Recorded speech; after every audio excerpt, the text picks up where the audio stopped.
So I have problems with that point. So we have different, it's pythonitis. And then, when you do moisture flux, I did look at the moisture flux code thoroughly. You have a different program to get, because when I parsed out, like, it ended up, first of all, I sent you an email. When I did a W2 moisture flux on the ATTS, it happened in a noun, it happened in a noun, it happened in a noun, it happened in a noun. Oh, wait, they were horrid.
It'll take every other. Yeah, it filters out the nouns. Yeah, I didn't realize it didn't work. I can modify it. So I'm working on it. Yeah, so when you. So it's in, it's Yep, code. there we go. Come on. Yeah, We got the red light. What you said. The old one only uses W. W2 is very effective. Okay, so you want all the stuff that was just modified. So I think what you can do, so we open one here. I didn't know that. Should be Test. I wonder if all the files on the disk for you, so you don't have to. Turn on. Have that new disk. Yes. Yeah, So you have to go left. No, can I say something? Well, I'll make this easier Test. for you. Just make sure she's not hearing you. Yeah, that's what I was just saying. Overhead and hybrid is always Test.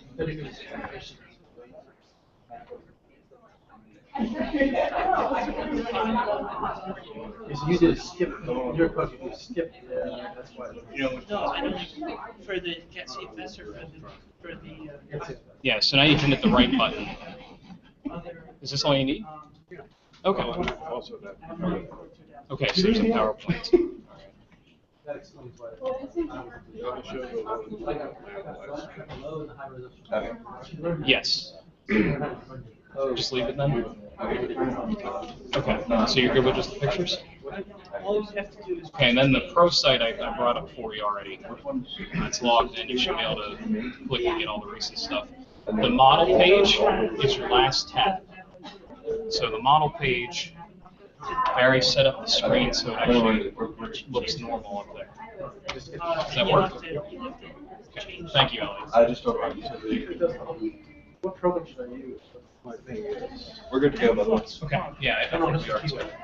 use the first, Make climb or something? This is the Euro. I mean, the one. Okay, so go down here. It's that top one.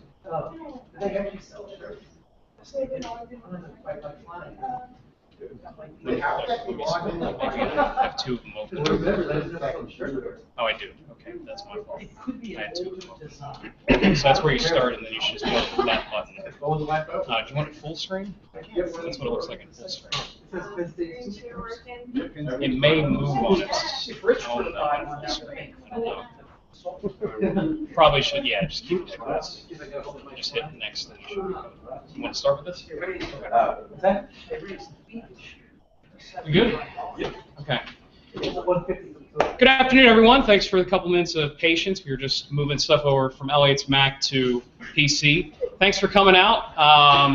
We're in week 7, believe it or not, of the semester. So again, deeper and deeper into the more active weather season. Today's pretty active too. So Elliot Abrams is here from AccuWeather, gracious enough to come over probably on a very busy day over at headquarters just down the street. So welcome, Elliot. It's all time's yours. Well, actually, I finished at 10 o'clock this morning, so I've just been resting. But in any case, thank you. My life. And, well, we have an interesting storm. Of course, today feels more like the day after Labor Day than the day after Columbus Day. And we've had times at this time of year before when there's been snow on the ground and even some damaging snowfall several years ago. And we had all the leaves still out and the snow fell on top, broke all the branches and came down, but the power has since been restored.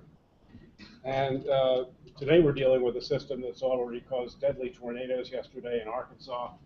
And today we've got almost a classic storm sitting here in the Great Lakes region, center of it, southwest of Chicago.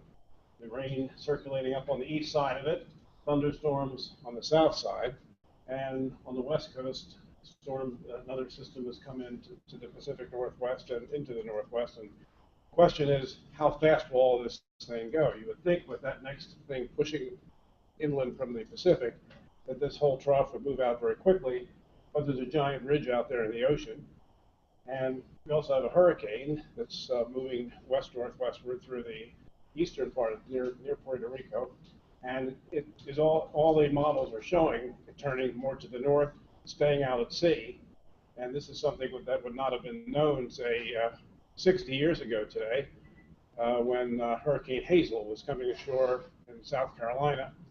In fact, at Myrtle Beach, South Carolina, there are very few buildings that exist from before 1954. Does anyone know why? Hazel. You'd think it was from Hazel, since that's what I'm talking about. Actually, the main development in Myrtle Beach started after 1954. Sounded good. Anyway, so here's the situation with the enhanced IR picture. It's been a little tricky in the Chicago area because the first batch of rain moved east, and some new rain formed this morning in western Indiana and headed north-northwestward, right over the city. And here, since this is not a visible shot, we don't see too much of the low cloudiness that's been hovering here. But we'll proceed.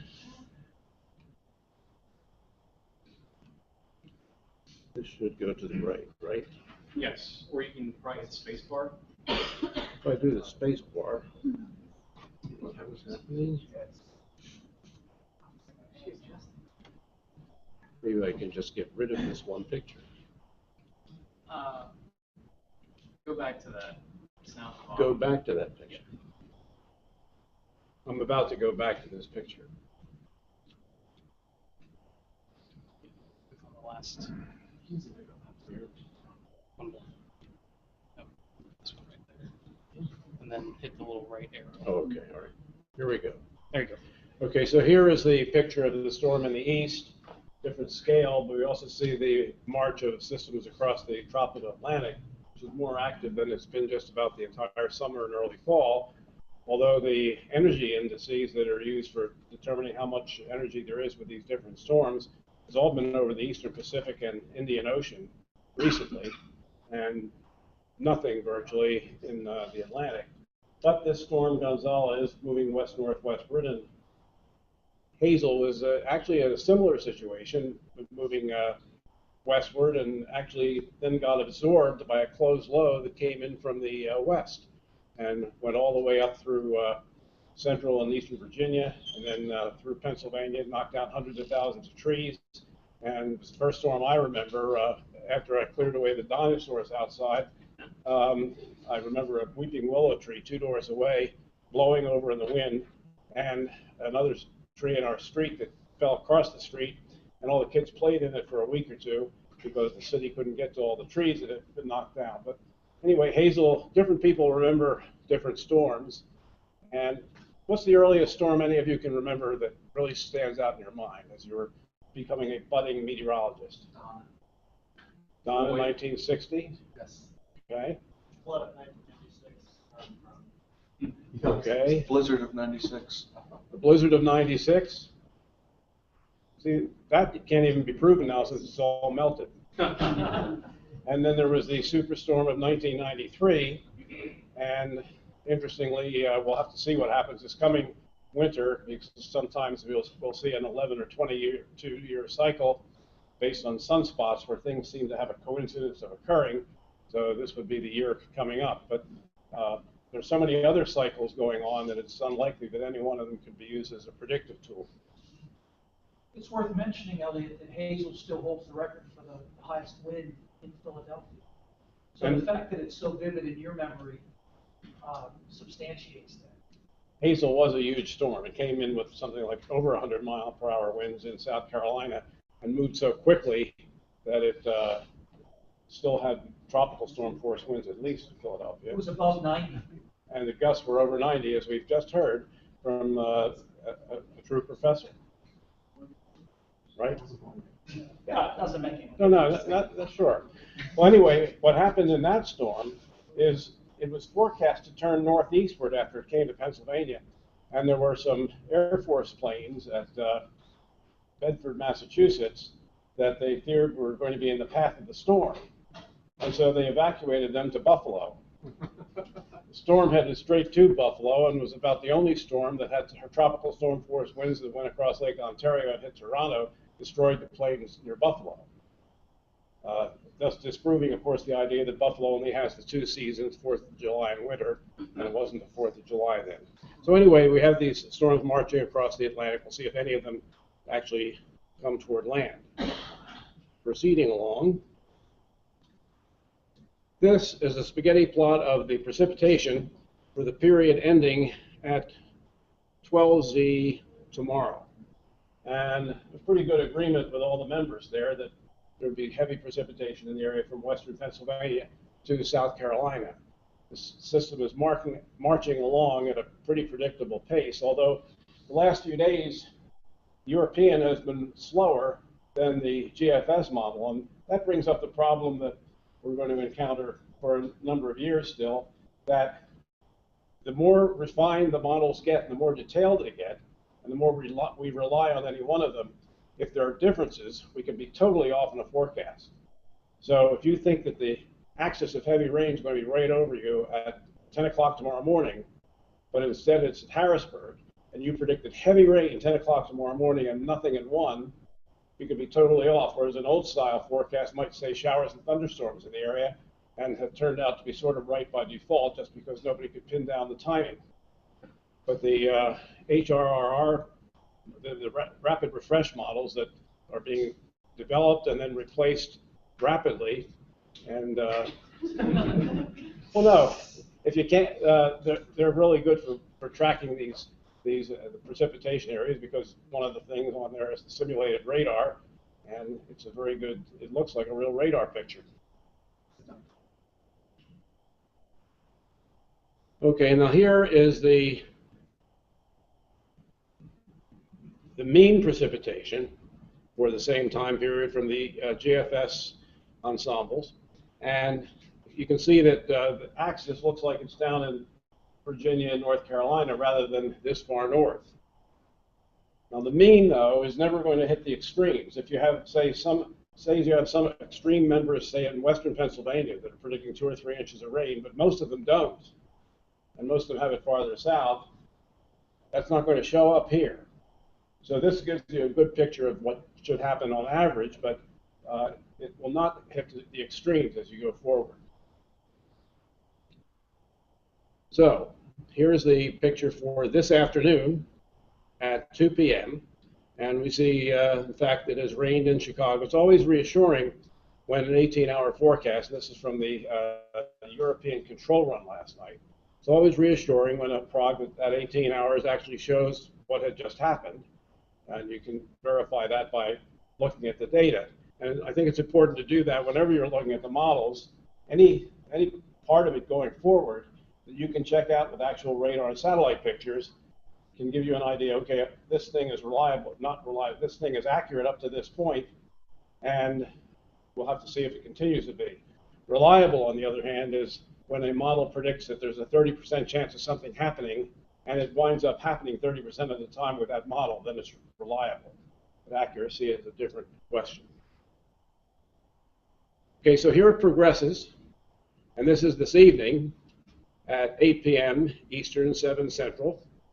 And when we look at these particular, this is the control run from the Euro, but whenever you look at these models, whether it's this or the GFS, a deterministic type forecast, we have to realize that there are probably other possibilities that we have to be aware of. Also, since we're talking about a 6-hour period, you see that blue area there in Ohio, southeastern Tennessee, and you think to yourself, it must be pouring there through the whole area. But actually, the system is slowly moving. So at the back edge, the western end, it may have rained at the beginning of the period, and is just getting to the eastern margin there at the end of the period. So it may be a relatively short period of rain, depending on how fast it's moving, even though it looks fairly wide there. Then there's another axis of, if this were a snowstorm, you'd see that some heavy snow back in northern Illinois and Wisconsin. And often you see that on the west side of the storm like this. So proceeding on, so this is up to 8 o'clock this evening. And then what happens next? Right after that, it'll be 9 o'clock this evening. But we don't have that here. But we do have the forecast for 2 o'clock tomorrow morning. How many of you will be asleep at 2 o'clock tomorrow morning? How many won't be asleep at 2 o'clock in the morning? How many don't know if you'll be asleep then? How many don't care if they'll be asleep then? And how many won't choose anything regardless of the question I ask? Good, okay. So that's 2 o'clock in the morning. Precipitation just getting to western Pennsylvania. It has occurred already and ended across extreme central and western Ohio and Indiana. But it maintains the idea that it's a band of intense rainfall. And we'll see if that persists. Okay, here we are. We're coming up to 8 o'clock tomorrow morning. Some showers have leaked eastward to the Susquehanna Valley, but most of them have been from near Buffalo to the Pittsburgh, Johnstown area and on south to near Charlotte and into coastal waters east of South Carolina. Now this then slows to a real crawl, because you would think looking at that previous one that it would have gotten here 6 hours later, but this shows it's slowing tremendously.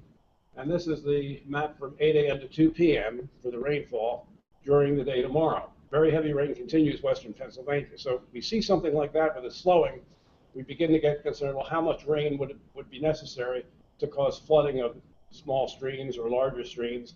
And that's where all the hydrology information comes in handy. If it's been dry in the previous time periods, then not too much to worry about. But with street flooding, you can get that, for example, in New York City, if somebody spits out of a cab, flooding poor drainage areas. Okay, so here it proceeds eastward, and then tomorrow afternoon, this is the period from 2 to 8 o'clock tomorrow, still just looking like it's getting here. It's really slowing, and then it seems to jump to east of the mountains, and this is later tomorrow night, and then it proceeds into New England, taking its time getting there. And here it goes across southern New England. This is the map ending at 8 o'clock on Thursday morning. Nowhere near Boston yet, just getting to Boston on Thursday afternoon, heaviest there at night. Now, you might think to yourself, that means that this thing's stalling. There's one map, then there's the next map, but that's what happens when you put the same slide in twice in a row by mistake. It looks like something is stalled, but actually that's the exact same time period. So proceeding on, this is the period then from up till 8 o'clock on Thursday night, showing the heaviest rain eastern New England, eastern Canada. Some of the showers in the northwesterly flow behind it have come into Ohio and western and central Pennsylvania. It's not very cold though, and who knows why there's not much cold air. Anyone? Is it because it's early October? Is it because there's a split in the jet stream? Okay, well, I'll help out here. Recently, we've seen one current of the jet stream go across western Canada, clear up over Hudson Bay and eastward, and the cold air is all locked up north of there. And so this air is Pacific air, essentially, and it's come across and it's not very cold. Now, once you get the hurricane into this, in the Canadian Maritimes, during the weekend, then with the low sitting there, it will tap some chillier air. So that'll be coming in early next week. It's a little difficult to say exactly how much chilly air. There have been some monger progs showing that there could actually be some flakes around here, but we know that's always the case. You're listening to one now. So this then proceeds up through New England. Drier air comes in behind it, and that's that. And here is the map for just before noon today. If you wanted a detailed map, you have to look at the individual radars and look very closely at them. But this shows the thunderstorms from central and west Georgia up through eastern Indiana, western Ohio, and all the way into the Great Lakes. Now looking at a couple of other ones, what about the pressure pattern today? This is at every 4/10 of a millibar. And this is really neat. You can, I use this mostly for finding where backdoor fronts have stalled or have not gone. And if you look at even today, the flow coming to New Jersey is pretty much out of the east. It's not a southerly flow. They haven't really gotten to the true warm sector where the flow at the surface and aloft are parallel. But you get into western Pennsylvania, you see where the highest winds are, from western North Carolina up to eastern Ohio, western Pennsylvania. You can also see that once this thing moves eastward, once you get to the back edge of the tight gradient, the winds would somewhat diminish. That's actually where most of the storms are. But low pressure center there is in central Illinois, quite a strong storm, high off the east coast. And if you wonder why all those lines look funny off the North Carolina coast, you could also see there's no data there. And that's always a problem when you're trying to do a detailed analysis. Lightning, 24-hour period ending at about noontime, 1555 Z, so just before noon. And of course, it looks like every square inch of territory has been struck by lightning, but of course, it's not a 1/2 inch difference from New Orleans to Jackson, Mississippi, as on a map like this. If all of our forecasts were printed on the back of a matchbook, we'd never be more than an inch off. But you can see here that most of the thunderstorms have been at the southern end of this, and not too far north, some up toward Chicago, some separate ones off the South Carolina coast, but of course nothing farther to the northeast. So here's our picture once again. I think I've gone through all that once. All right, that's it for that. Now, the other thing that I was going to show you was something that I just realized, and Dan reminded me, that I had told you about last spring. How many of you were here when I talked about the snowfall in Atlanta? How many were not here at that time?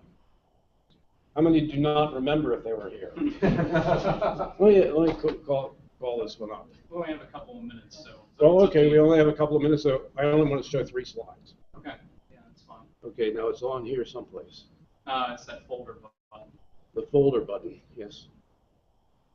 Here it is. Oh, instead of doing that, I will show you a time lapse.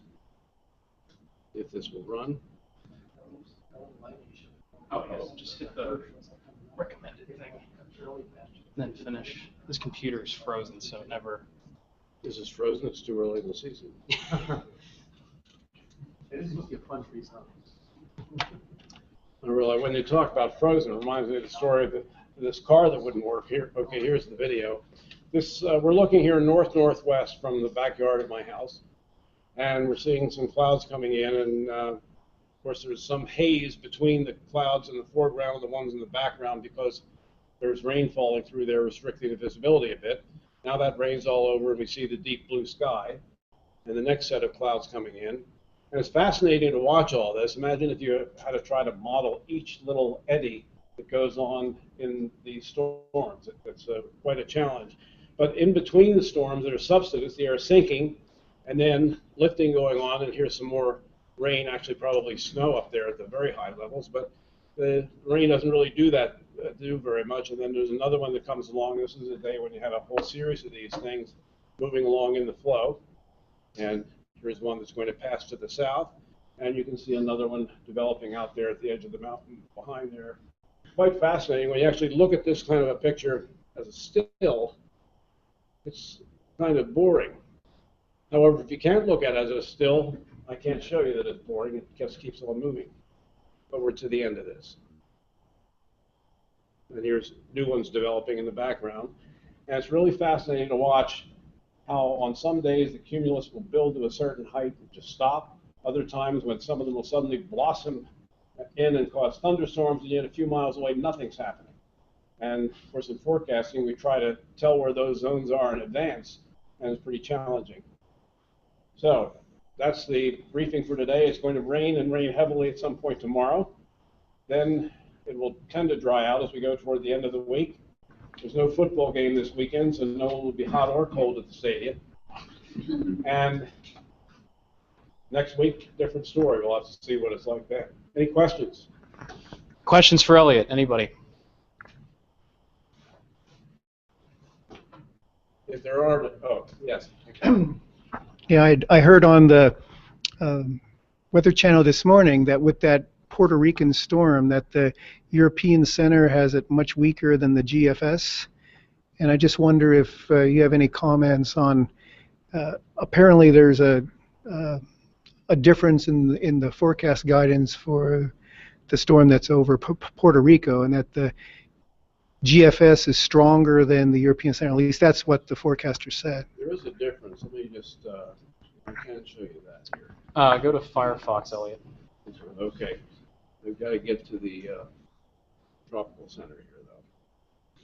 One thing I like to look at when I'm worried about a track and have extreme worry about whether it's reasonable is we have this collection of as many tracks as could be found. And I'll show you that one. Here's the storm. And procedure along here. Scroll down.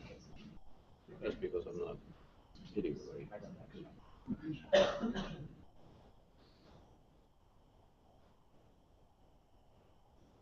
Go back to it. There's a page here where it shows like a combination of 25 models.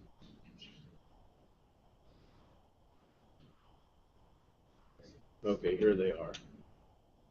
Select Atlantic track, and it will go to the long range for Gonzalo, and we'll get the tracks.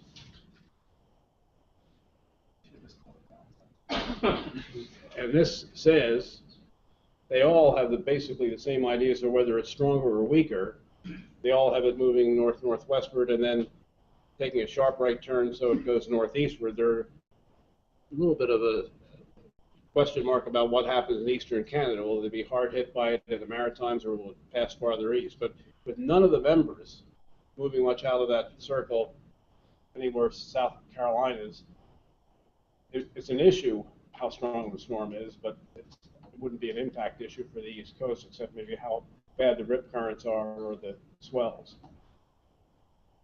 Doesn't answer the question, but it's a good way of evading it if the storm isn't coming. I'll close really quickly with the story of the car that wasn't working properly. There was a mechanical engineer, an electrical engineer, a fuel scientist, and a computer engineer all in the car. And the mechanical engineer says, this is a problem with the motor. If you take the motor apart, put the parts back together, this car will run. The electrical engineer says, I don't think this is right. I think there's a problem in the electrical system. It's got to be a short circuit, there's a wire that's frayed or something. Take apart the wiring and put it back, it's going to work. The fuel scientist says, that's not the problem at all. This has to do with fuel contamination, quite clearly. Take apart the fuel system, and it'll work then. They all look at the computer engineer, and she says, I say we get out of the car and get back in. We can all think about that this afternoon, what this rebooting. In any case, any other questions? Any other questions? All right, let's thank Elliot. Thank you.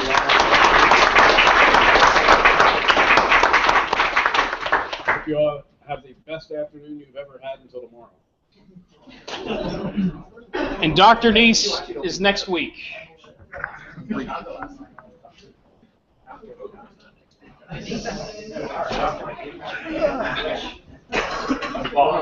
well. No.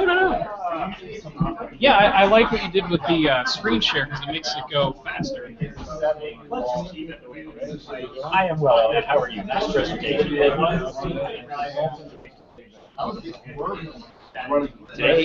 Today is me as a great man getting a chance to have fun. It's always here all the time. It is nothing but pure fun.